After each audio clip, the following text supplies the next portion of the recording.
Before we get going into your Hockey IQ podcast episode, I want to thank our sponsor, Rapid Shot. Rapid Shot is the smart shooting lane.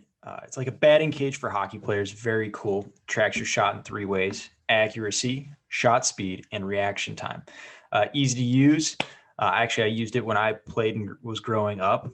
Very easy. Simply scan your phone in, select your settings, and start shooting. You can see your stats on the app and online. You can check them out at rapidshot.com. Great small business. I actually grew up with one of the owner's sons and have played with all the family members by now, just in local pickups here in Ohio. Very cool local business.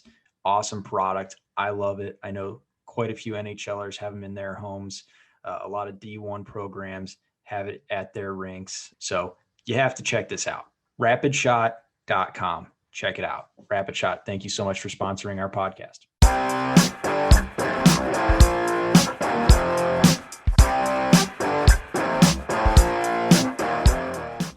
On the Hockey IQ podcast today, we bring on Xander Mavrogiannis. Um, is that Greek of a last name?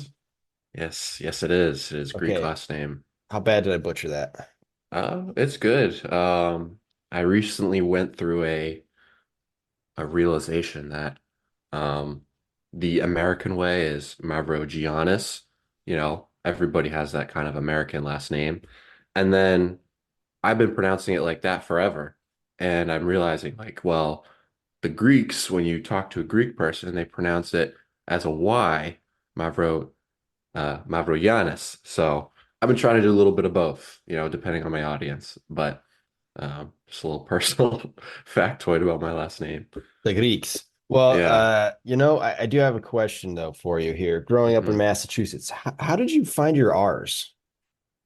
Um, They seem to be present. I mean, I know a lot of people. I skate with a guy hmm on Saturday mornings, and Yeah. he is yet to find his Oz, despite being in hmm Columbus for this long.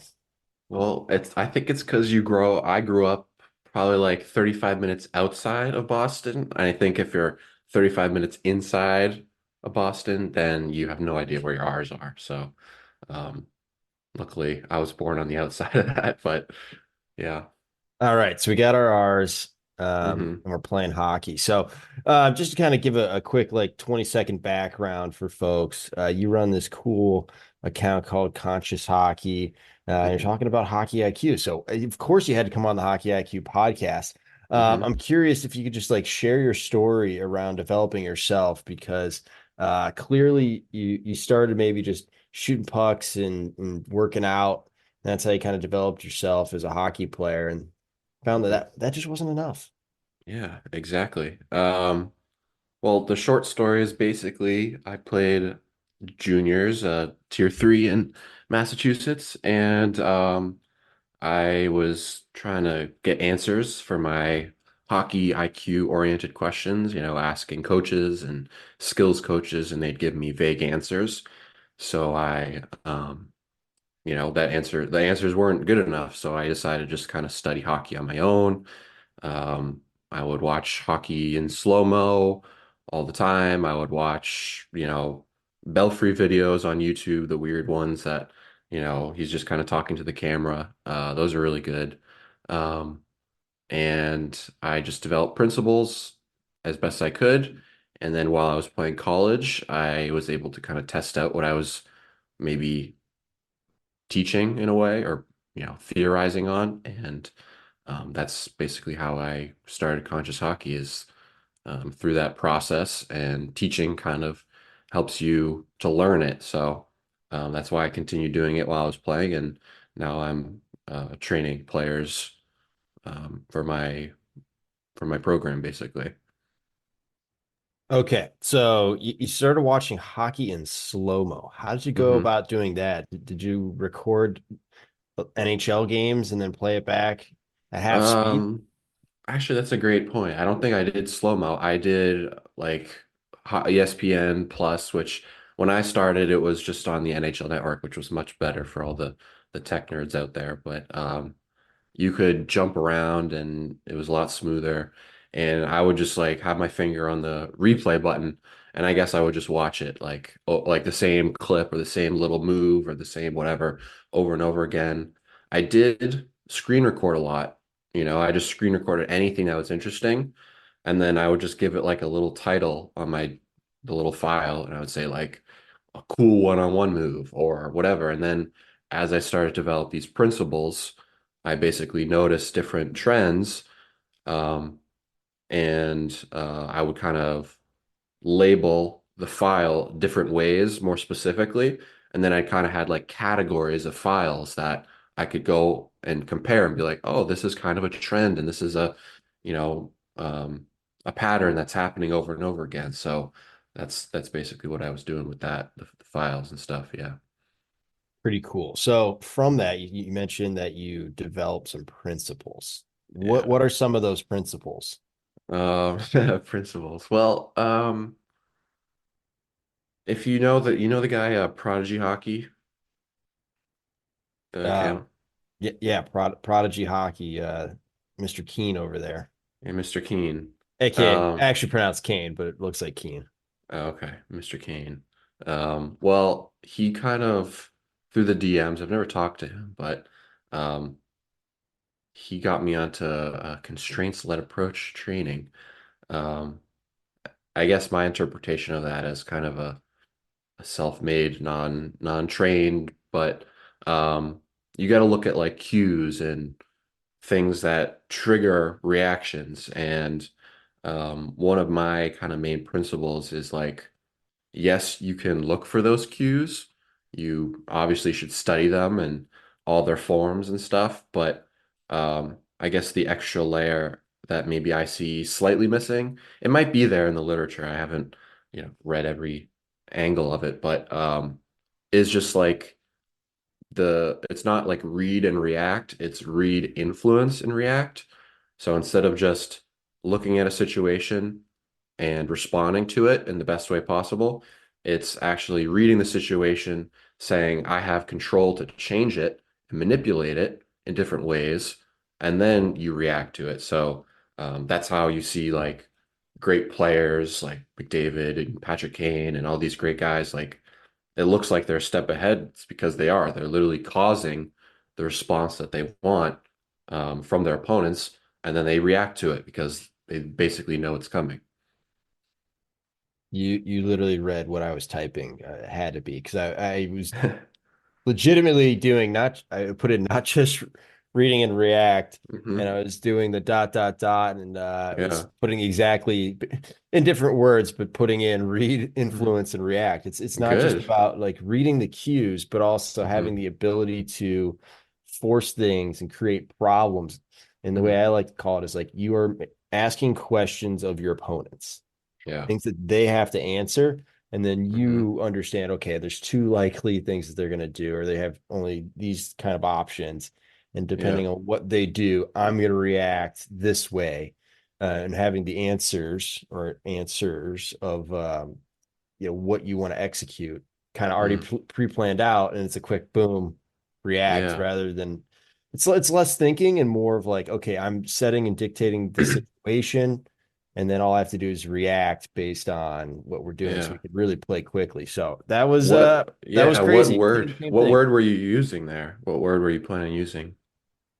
It was just talking about like dictating, putting Dictating. players into spaces, Okay. Interesting. asking questions is kind of like the key that I would have is like you're asking questions of the opponent. If they have to Oh, answer questions, they're clearly yeah. not in control of the situation. Totally. Yeah, no, that's really cool way to put it. I'm always trying to like I've noticed as I coach players and as I just type out posts and make videos, I'm always refining how I say things. So like asking questions is cool because a lot of the questions or influence in my way would basically um create different responses. So like if you're really skating fast, the defender could back up really far. That would be like a question, I guess, in your way. Or they could skate at you and, very quickly. So to close the gap. So that's like a question that could get two different responses. That's interesting you put it that way. Yeah, the idea around the question is, okay, say I'm threatening behind you, right, with speed Hmm. in your example here. So the question becomes is, okay, are you going to respect the speed or not? Like I'm Yeah. setting up a threat that you now have to handle. Like I've got a speed differential. So either you've got to like, for example, pivot and go chase, or Hmm. you've got to give maybe more space in front, and you Yeah. get to decide where am I going to leave the space in front or behind. So Hmm. there's always these options as you pose a threat, pose a question Yeah. to the opponent, and then they have to respond to it, or they choose not to, and you just take it, you win that one on one, or Yeah. you can make the easy pass, or whatever it may be. Yep. Yeah, that's very interesting. Do you find yourself like how would you go about teaching that to maybe individual or a team? So two ways. I mean, one, we're obviously going to ask questions to our players. Like Hmm. that's the obvious. Because great learning is reflection. So it's got whatever you're teaching eventually has to become personalized by the other person. Yeah. So eventually they have to soak it in. And the best way to do it is to spend some time, noodle on it. Okay, the Hmm. reflection piece, and then absorb that. And you can just take that forward in your own style, whatever works best for you, whatever that is. So it's a lot around like asking questions of them to get them reflecting and thinking. But Hmm. also the other point of just like pointing some things out that maybe they're not taking into consideration as they're playing or Hmm. analyzing, whether it be film, whether it be a rep that they just did, etc. Yeah. So pointing out nuances and details, because that's the greatest thing. As you start going down these rabbit holes and as you start studying hockey, you understand Hmm. and notice more and more nuance, and you can pick Yeah. those things up. And that's what sometimes separates players is like what kind of level of detail can you go into. Obviously there's the big principles that you never want to forget, like building up a speed differential, for example, is massive. Like you can never get rid of that, but there's Hmm. nuances once you have that. Okay, now how can I exploit it further? What are the details that go into it? So Yeah. for me, it's about getting film, asking good questions, getting players thinking, and pointing out those nuances that they should be putting into their decision-making process as they're Hmm. out there. Yeah. Well, I don't know if this distinction is like um is as common or as like prevalent as I perceive it to be, but I feel like there's kind of like a group of coaches that say that like focus on the pointing out side of like, okay, this important thing, this principle, whatever. I would probably, and you seem like we'd fall under that category mostly. And then there's like the other side, which I'm not sure even if there is another side, but I want your opinion on it, is like the like letting them discover or letting them figure out the principles. Don't even tell them what they are, just like let them understand it instinctually. Do you notice that as a divide, or is it something like you think it's just maybe like one dude on one side and then everyone else on the other side? Well, you have like for me, like people do, let me start with backing up a little bit as we Hmm. go down this rabbit hole slightly. So there's a big difference between like adult learning and adolescent learning. Like Okay. adults have life experiences, they've seen some things, they've kind of figured some things out, or they have a reference point to things they've seen.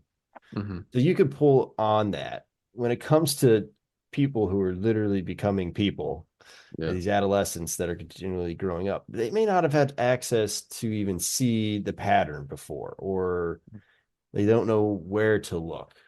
You know, Yeah. the further you, that's why the principle of play is like basically like kids have had or people have had all these experiences and they can start learning from them because they've seen it over and over and over again. Well, my thing is like, okay, well, how do we quicken up the learning? Hmm.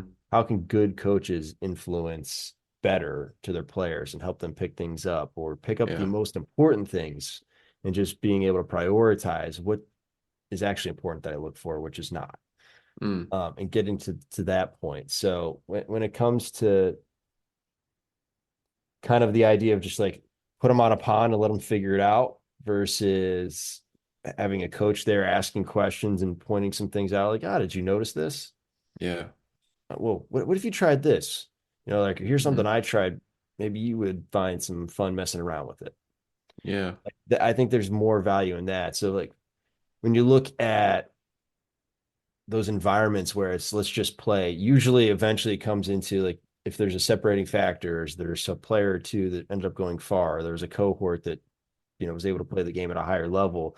It's because they had an older player that they were looking towards, or they had Yeah. someone in the group that was asking questions and Hmm. exploring these items, which became an environment that fostered those types of things. So rather than just hoping it comes out organically, coaches can do a lot to help bring this out and create that environment that Yeah. is really good for learning and Hmm. testing and trying these things out, just kind of like you did with your game of like testing things out, figure out Hmm. what works, what doesn't in a game. But now if you do that from the youngest of ages, there can be a lot of benefits. And that's why Yeah. like the intermingling of different ages within just like we'll just say a pickup scrimmage in War Yeah. Road, Minnesota Hmm. here is Yeah. super powerful.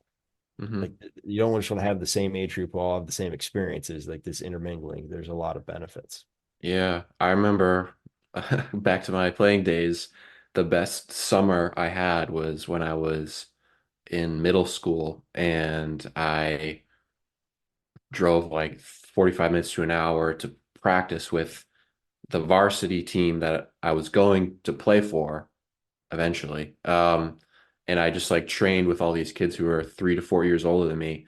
And I was a little pipsqueak. But it just was like I learned so much just like shooting and everything they did. I felt like it impacted me so much. But yeah, that was a good environment to train in. But back to the original question, I've noticed when I in my program, I usually teach the same kind of principles often to everybody, sometimes in different ways, but mostly kind of the same foundation of questions and clips and stuff. But um, I've gotten better at like the skill of asking questions that are vague enough to create a genuine like like from the player like what could be the answer, let me think about this, so vague enough to make them think about it and specific enough to get a response that like kind of is the point I'm trying to make. I'm wondering if you've maybe noticed yourself like improving your question asking abilities, I guess. Oh man, we didn't script this, I swear. But it's another note that I had down for us to Oh, cover was cool. around asking questions. So I'm loving this Mhm. conversation. And Awesome. you're spot on with like the best people, and I don't know when I figured this out. I want to say it was late high school, early college. I'm like, there's a very big separation amongst people in general that are able to ask great questions. Yeah. So this is something that I've been kind of looking towards and studying towards for a long time. And Hmm. the two elements you just pulled out, I think, are super important. Yeah. Number one is not being too broad. Like you got to be somewhat specific, Yeah. but there's a danger in there, which is you just Mm. basically have them answer the question how you want it answered, rather than Yeah. being open enough to allow them to answer how they would actually answer the question. So, Yeah. and my way of putting this in the notes here is saying don't lead. Like you don't want Hmm. leading questions. That Yeah. is great maybe for lawyers when we're doing criminal persecution, but Mhm. not great for when we're looking to get people into a good learning environment and getting them reflecting and thinking. So, like it's exactly the way you put it is perfect. Like vague enough to get the players going, and pondering, Hmm. but not leading them to exactly where you want them to go, but getting them in the Yeah. ballpark. Because like the classic examples, a coach comes in and is like, all right, what went well that period? And then you get a gazillion different answers, and it takes Yeah. 2-3 minutes to even get the question in Hmm. the ball or the answers in the ballpark of where the coach wants to take it.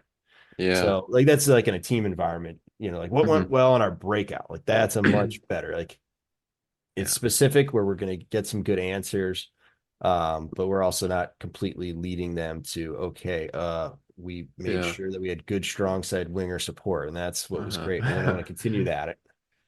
I know. Yeah, no, I'd be interested to ask like for you how that group how you ask those questions to a group because I only train right now like either very small groups like 2 to 3 people, but mostly just one person at a time. So over the years, it's been like if I ask too leading of a question, then I get that answer that's like a parroted response that the player knows that I want to hear. And then it's like, okay, they don't really understand it. But then the opposite side is like if I just ask too vague a question, then it's like it's just a complete description of everything going on in the play and every possible option and every possible angle. And that's not really productive either. So, um, what would you say is like, I don't know, like I just kind of want to, maybe one day I'll coach a team or something or a skills group, but I feel like it would be so difficult to get that type of good calculated type of response from like maybe a group of like 5 or 6 people or something, maybe. I love doing the freeze frame. Like Hmm. a play starts and you freeze, like, okay, what do you think is going to happen next? And the clip maybe they Yeah. haven't seen yet. Or Hmm. if it's their own clip, a good way is like, okay, so what are you thinking here as you approach this situation? Yeah. And stopping it a little bit early rather than letting it go through. And then they kind of just they're analyzing what they could and should have done, Yeah. but more so of like leaving it open ended of like, okay, well, if you had these ingredients, and obviously we're Mhm. seeing it from a bird's eye view, but just kind of like you're trying to get insight into their mind and their thought process, Yeah. seeing if there's anything we can improve on and Hmm. helping guide them down that. And a lot of times, like they want you to give them the answers.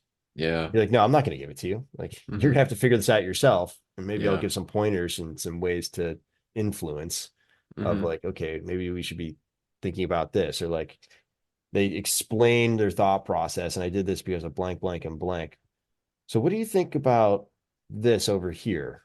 Could be a 2-on-1 and they're talking about the defense. Like, okay, well, what about the goalie? Like, Yeah. I didn't even think about the goalie. Hmm. So just figuring those things out. So that would Yeah. be how I've approached it. I mean, if people have better ways of going about this or different thoughts, I'd love to hear it. So feel free to reach out on Twitter. That would be really cool for you and me on it. Hmm. So I would love to hear your thoughts on that approach.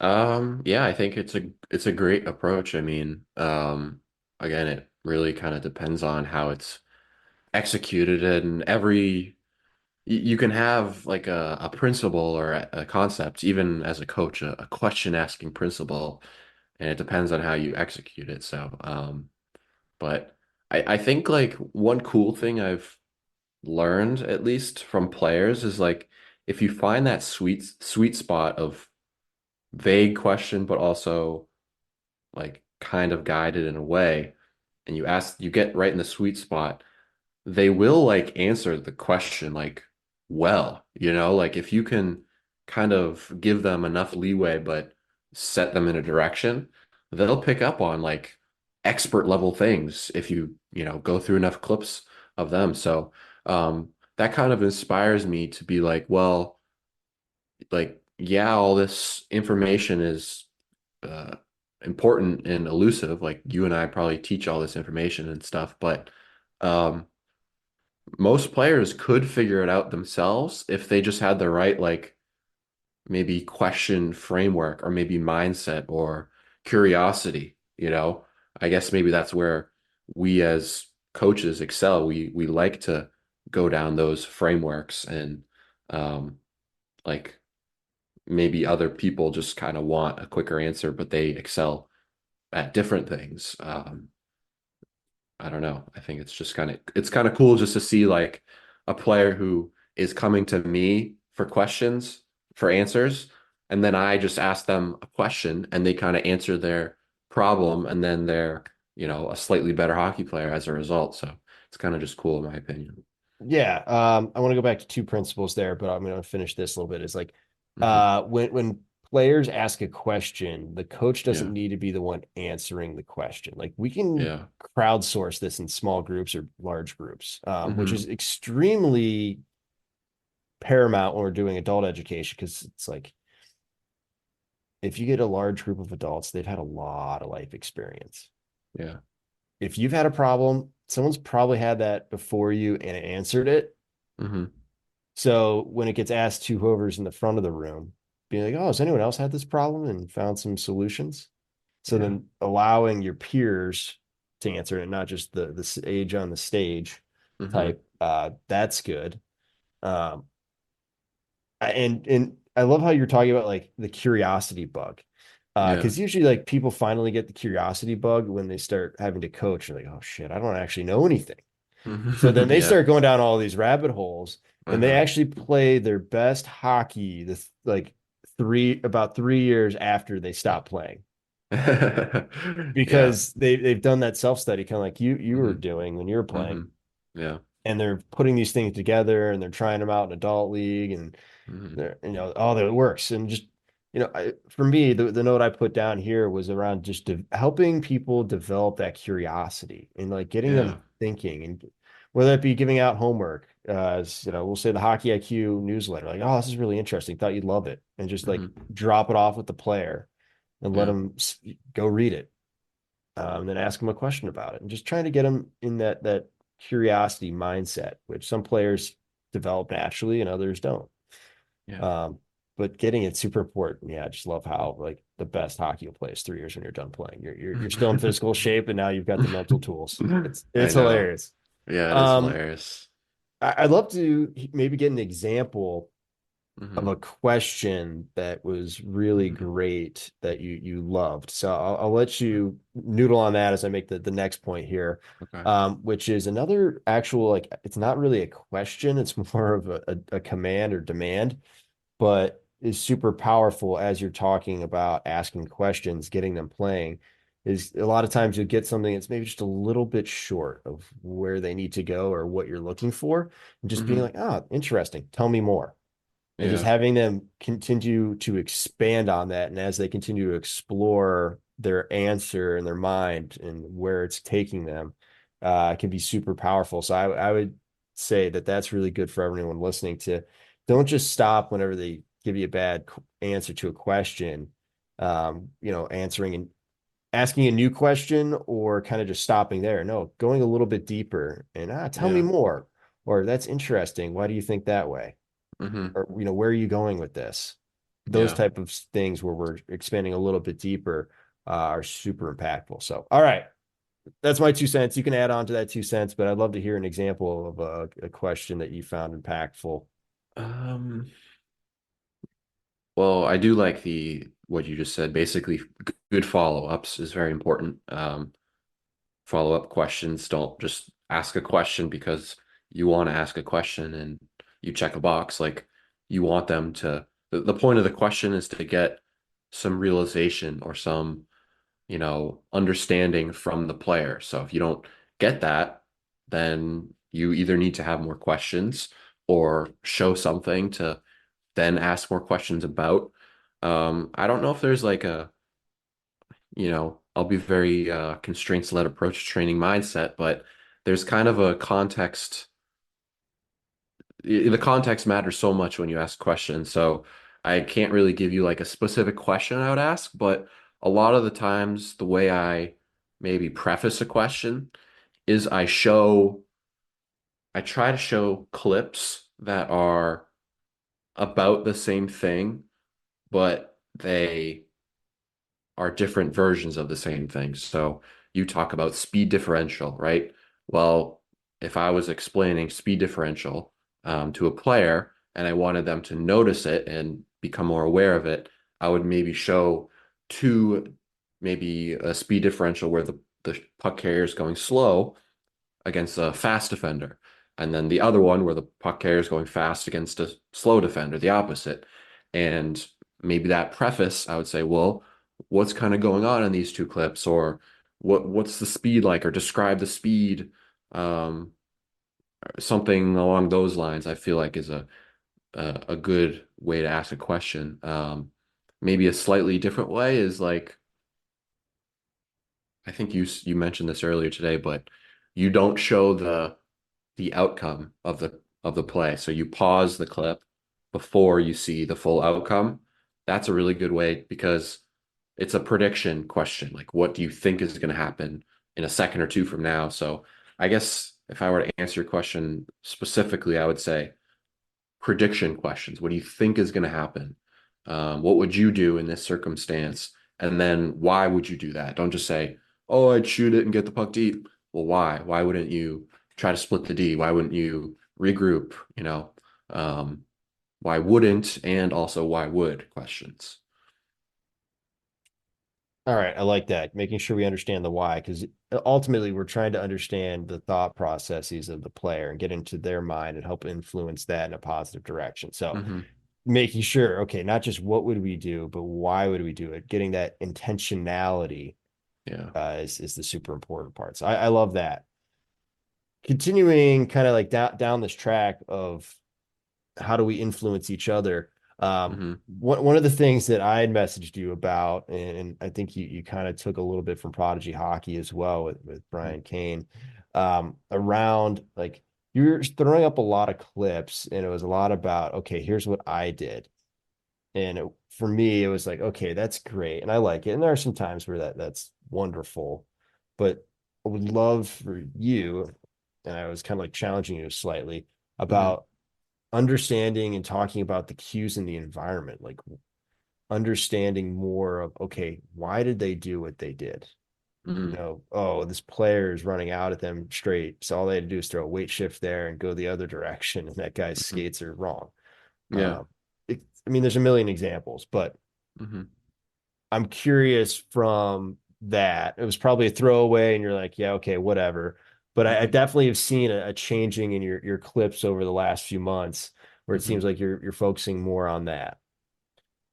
Um, yeah, it's hard to remember when you changed or improved because to me, I'm always trying to improve. So it's like, well, did I tried to improve 2 days ago or a week ago, a month ago, but um I don't know. It's like a balancing act, I guess, from a business perspective of I want to teach things on social media.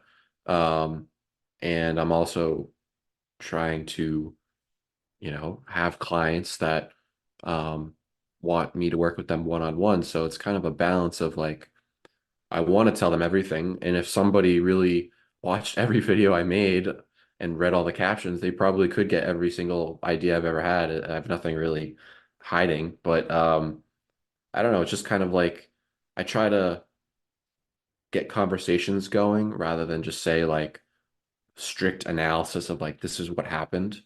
Um, And, I go through phases. Like one phase I'm in right now is just like where to shoot on goalies, how to, score on goalies. So I notice a lot of my posts are goalie oriented things or like shooting oriented things when if I look back a couple weeks or months ago, I wasn't really talking about goalies. And I'm like, I never really made the conscious shift. I just kind of shifted into it. Um, so I don't know. You might have subconsciously, unlocked a different framework in my mind. I'll give you credit. I try to give everyone else credit because I don't think I'm like that original, but I'm a good organizer, I would say, and maybe a good communicator, maybe a I'm good at like empathizing with how somebody's struggling and then putting it to them in a way that maybe they can understand. So I guess that's the best thing I'm good at. Okay, AKA, we'll simplify this down to, okay, you're pretty decent at teaching, Yeah, I which is guess, which yeah. is an important thing. Like Yeah. it's there's a reason why people are willing to go to a coach, right? Like Hmm. Tiger Woods probably knows more than everyone else, but he still goes Hmm. to a coach, right? They can help Yeah. guide, organize, and see things that maybe you're kind of getting your own way about. So there's many Yeah. reasons why engage, like guiding down, okay, what do you maybe need right now? Not Hmm. having to filter through as much stuff on your own. Like there's benefits Yeah. to doing that self-study Hmm. plus having that coach, and you're kind of getting the best of both worlds. Yeah. So there's a lot of good stuff about that. And then yeah, I'm laughing how you got onto goalies now and where to shoot on them because I think that's the thing I probably annoy you most about. I know. Well, it's those text messages of like some guy who just scored a goal and I look up and it's like, oh, it's a 5 hole or oh, it's this type of goal or whatever.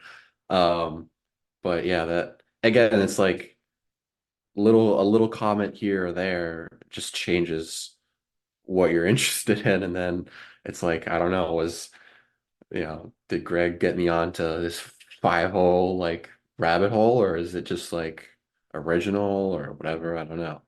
But yeah, it's interesting. I always think like I wasn't really when did Gretzky coach? What year was that? Like early 2000s? I don't remember. Yeah, it would have been early 2000s.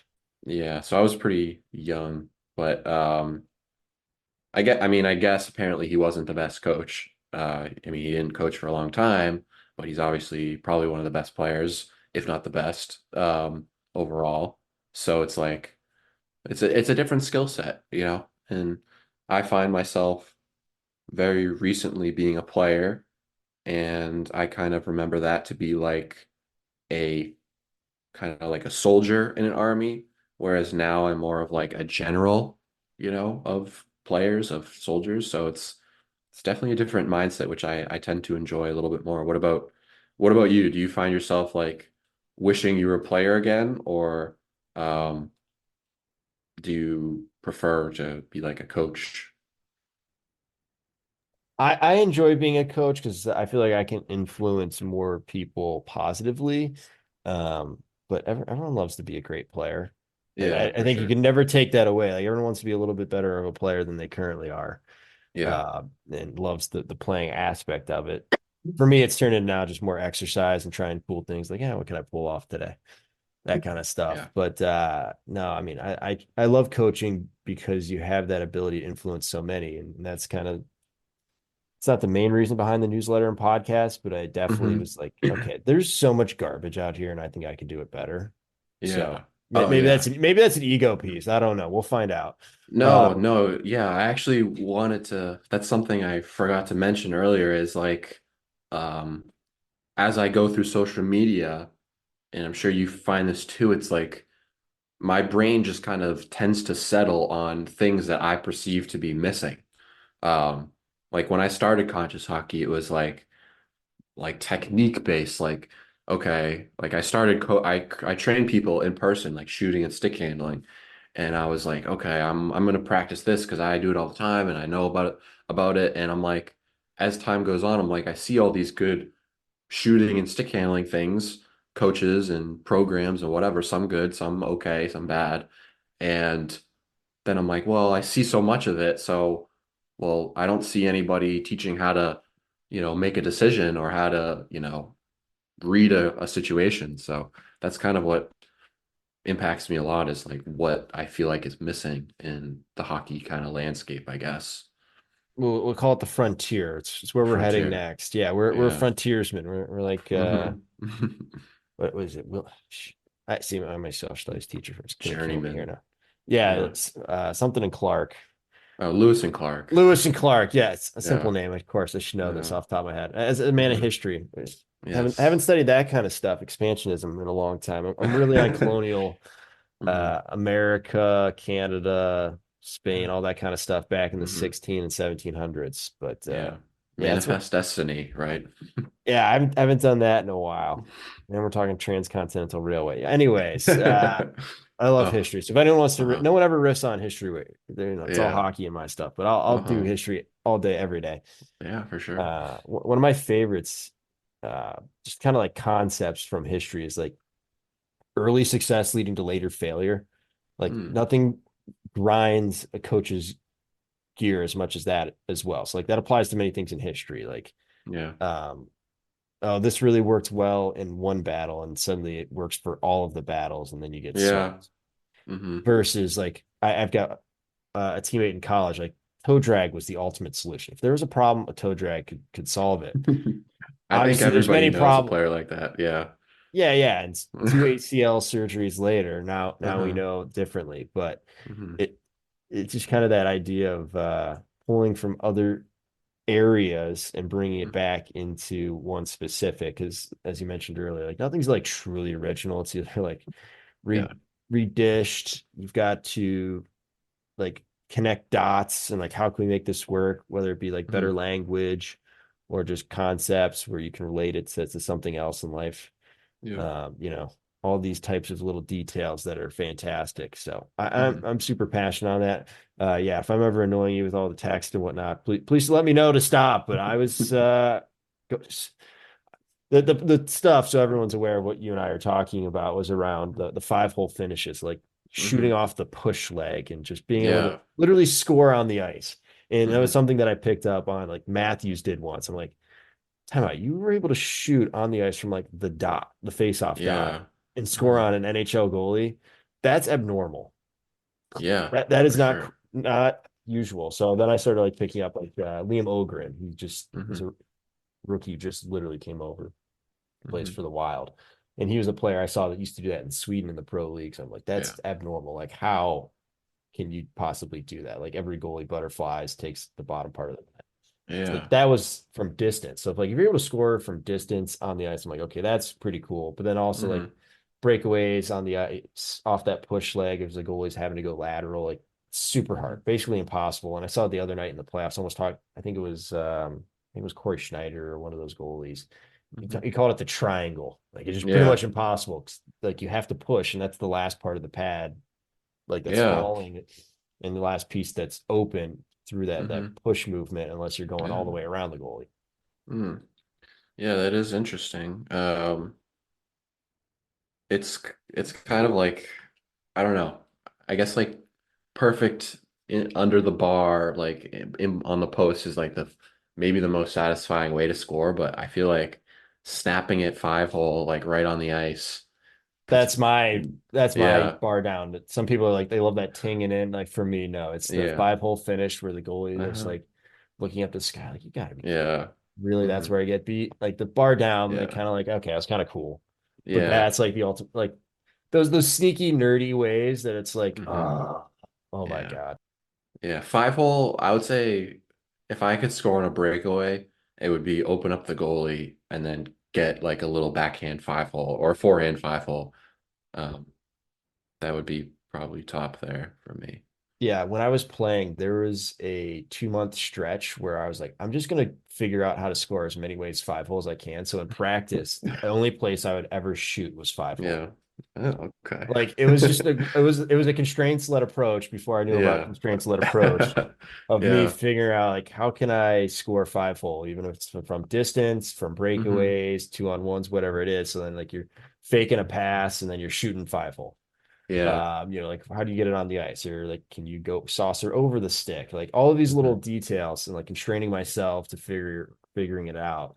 Because I Hmm. struggled mightily figuring out like the fake forehand, go to backhand, and then slip it 5 hole. Like I just struggled so poorly in high Yeah. school to figure that Uh-huh. out. And then Yeah.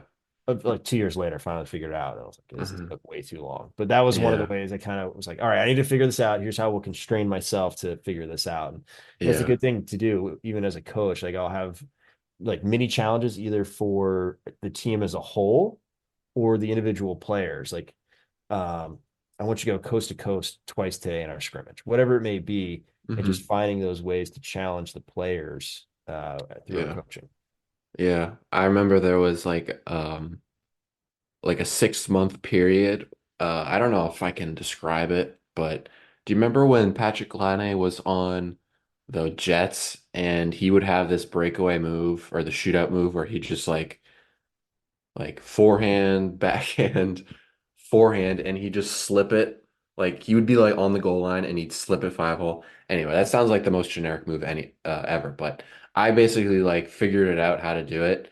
And then for the next 6 months, that's all I did on breakaways to the point where I was like, I can't do this move anymore. It's like I just like it's the only thing I try, but I need to be like adaptable. But I was Yeah, then you start to evolve to yeah, like, how can I create the conditions where I have yeah. one or two moves based on what's presented in front of me, right? Hmm. Yeah, yeah, for sure. But I wanted to ask you if, because like studying constraints-led approach training and like trying to teach it or teach in that way has been so like fun, but also like I regret not being able to train as a player like that. So my proposition to you is we should start a business where we teach men's league and adult players CLA training and we train them like that. And then I probably anticipate like 50% of those players will refine their careers and maybe go pro after that. All right, I'm not sure about professional, but I think training yourself to be your own best coach is something Uh-huh. that would be absolutely fantastic. Yeah. I'm gonna boil it down to kind of that. It's like, how do you train yourself? Yeah. What kind of strategies are you using to be your own best coach? Yeah. Because the best players are their own best coaches, and they do use outside coaches, but they also are coaching themselves the entire way. Like, For how do I sure. go about this? Or they've got intentional practice, like the ways that you go about being unbelievable learners, and a lot of it is just being your own best coach. So I'm down for that. Let's talk Okay. further. That would be Yeah. cool, because one of my first series on the newsletter was adult league, suck more or suck less, score more. Yeah. So if anyone wants to go look that one up, I got a hmm 3-part series about how to be better at adult league and suck less at hmm adult league. Ton of Yeah. fun. But Absolutely. that'd be super fun. And uh, that's something that I've explored in the past. Like, how do you get players to be better learners? How do you hmm get them to be their own best coach? Obviously, part of it is in a lot of the stuff we've talked in today about, okay, reflection, asking good questions, but there's a ton of strategies out there, like asking an opposing player in practice, like, oh man, I really struggle with that. What can I do to put you in a worse spot? Just hmm or just asking questions to the coaches, like, oh, what'd you think about that? What else can I try? hmm Whatever that is, to find a way to expand your horizons. Uh, Yeah.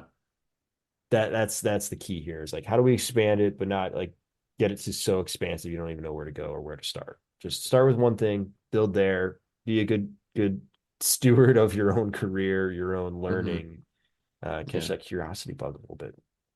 Yeah. No, it's an interesting problem. Like, how do you get players to have that curiosity?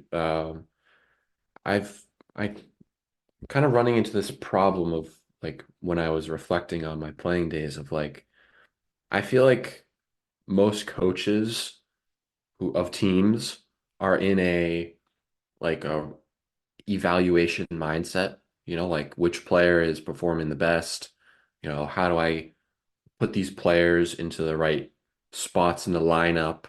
How do I just like evaluation, like kind of like more of a GM, like evaluating the players. And I feel like many coaches aren't really in a development mindset. And I don't know if it's really possible to do both because like on one hand, you need to put the best players out there. You need to like award the right playing time. But like that, at least I found, I don't think that really breeds the most like fluid teacher kind of relationship with the coach. I feel like I don't know. I don't know if it's possible to be a really good evaluator and honest and critical of your players and put them in the right spots, and also be like a nurturing, teaching, empathizing coach. I don't know. I don't know if you have any thoughts on that. I'm gonna share a Scotty Bowman story here. So hmm Scotty Bowman, obviously everyone knows, is the guy who has the most Stanley Cup rings out of anyone. Yep. Player, talent evaluator, management guy. Yeah. Truly unbelievable mind. He's like late 80s now, and his hmm mind is sharp as a tack. Like, I'm surprised that guy doesn't make it past age 100. He's Yeah. wicked still with it. Um, and one of the things that he used to do when he was still in the hockey game and not retired in Florida, uh, is he would have at practice that everyone played every position. Ah. So if anyone remembers, Sergei Fedorov was a great Russian forward who ended Yes. up playing a few games in the NHL at defense. Mm. So I mean, like in soccer, there's this evolution of like usually you get an attack midfielder, and a lot of times those guys slowly make their way back in the field as they get smarter and a little bit Mhm. slower. Yeah. It's like they're using that IQ, but like the idea of being adaptable in many positions, for Hmm. example, is one where we can evolve players into skill sets and use their development while not exposing them, because you don't want to drown a player either. Like that's not fair to the player, because if you're drowning, Hmm. you're just looking for survival. You're not looking to how do I develop and maximize better. I mean, there's a level of adaptability, but it Yeah. needs to be not to the point of drowning. There needs to be a Yeah. little bit of difficulty, a little bit of space to be able to figure things out. So figuring out that and hoping to, like, you want as a coach to also protect your players. Like you don't want to throw them to the wolves. Hmm. So figuring out what those proper spots are. When do we do it? Oh, so for example, I've got a high school team. So we've got a summer league. Well, this player has no idea how to play defense. So you're going to go play Hmm. defense for the entire summer. Yeah. So there's some ways to nibble at this while protecting your players, putting them in good spots where you're setting them up to learn, setting them up to succeed. Those are the critical things. So I wouldn't say that it's completely black and white there. I mean, there's obviously always gray in pretty much everything in life. And I Yeah. think that's the thing, is you don't just want to put your player who's going to pretty much drown into a bad spot in the name of Yeah. saying, oh, they need to get exposure and have this development, because that might actually be a hindrance to their development as they start to lose confidence. Hmm. And instead of trying something, now they're trying nothing, or they're Yeah. oversimplifying their game where they're not actually trying anything or developing anything. Hmm.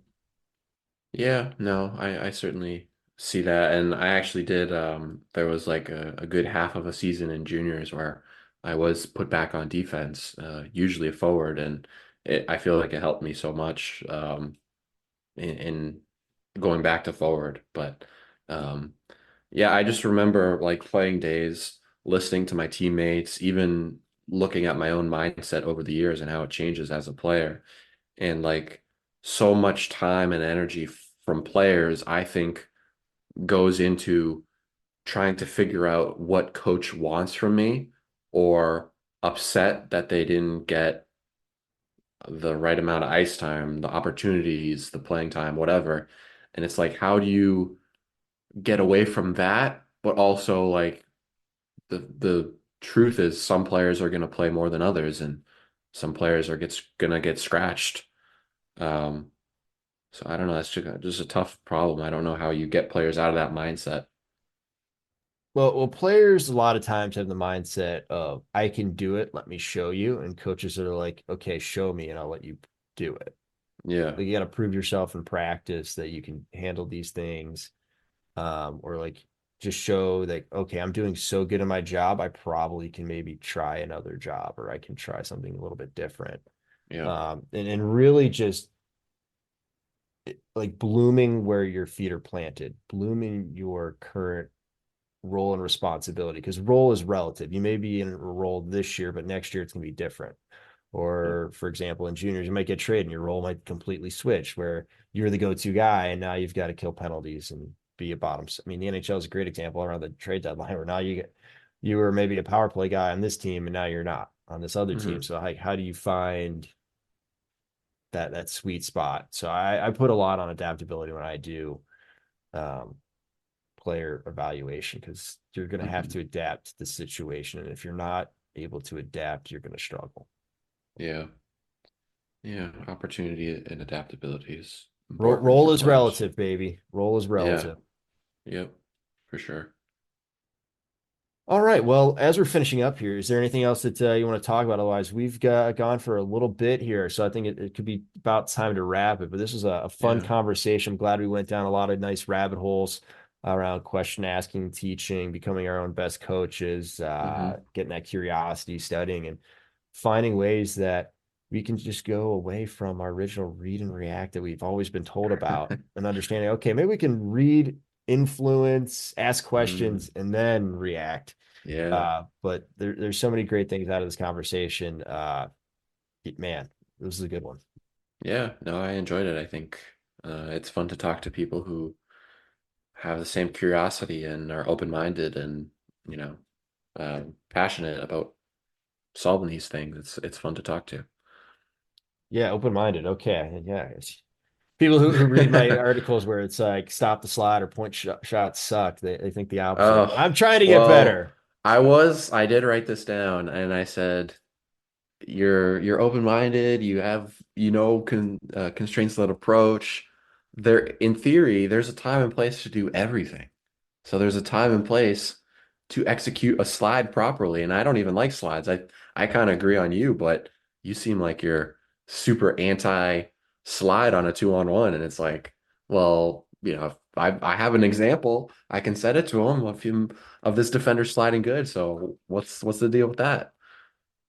You said it perfectly. There's a time and a place for everything. That's my favorite one on the point Yeah. shots suck if they actually read Hmm. it other than just reading the headline.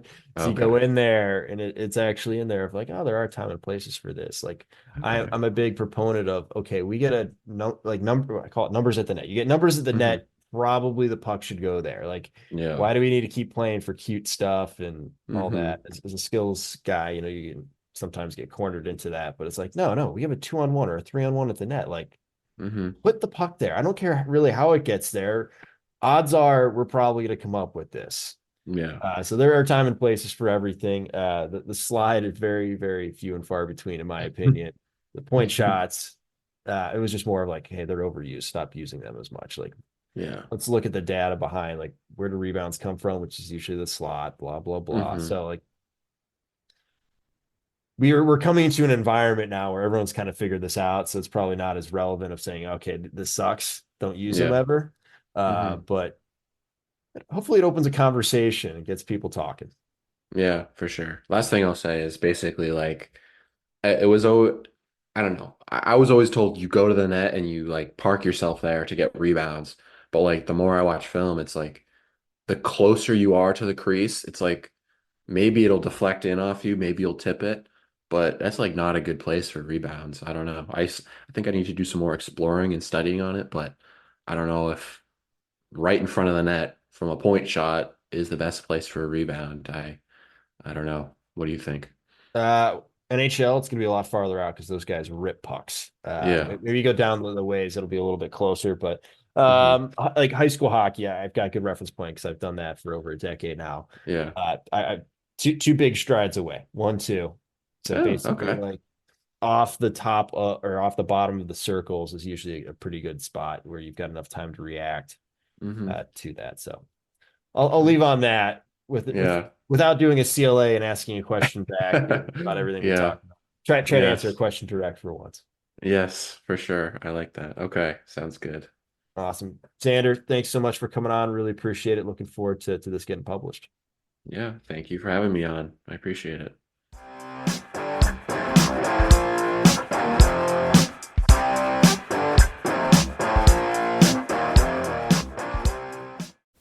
That concludes this week's episode. Thanks for joining us here at Hockey IQ. If you haven't already, take a quick moment to hit that subscribe button, give us a thumbs up, and drop a review. If you want to be a great teammate, even recommend us to a friend. You can follow us at Hockey's Arsenal on Twitter and Instagram. Check out the website hockeysarsenal.com where you can subscribe to the weekly newsletter. You won't regret it. Catch your buttes here next week for a brand new episode.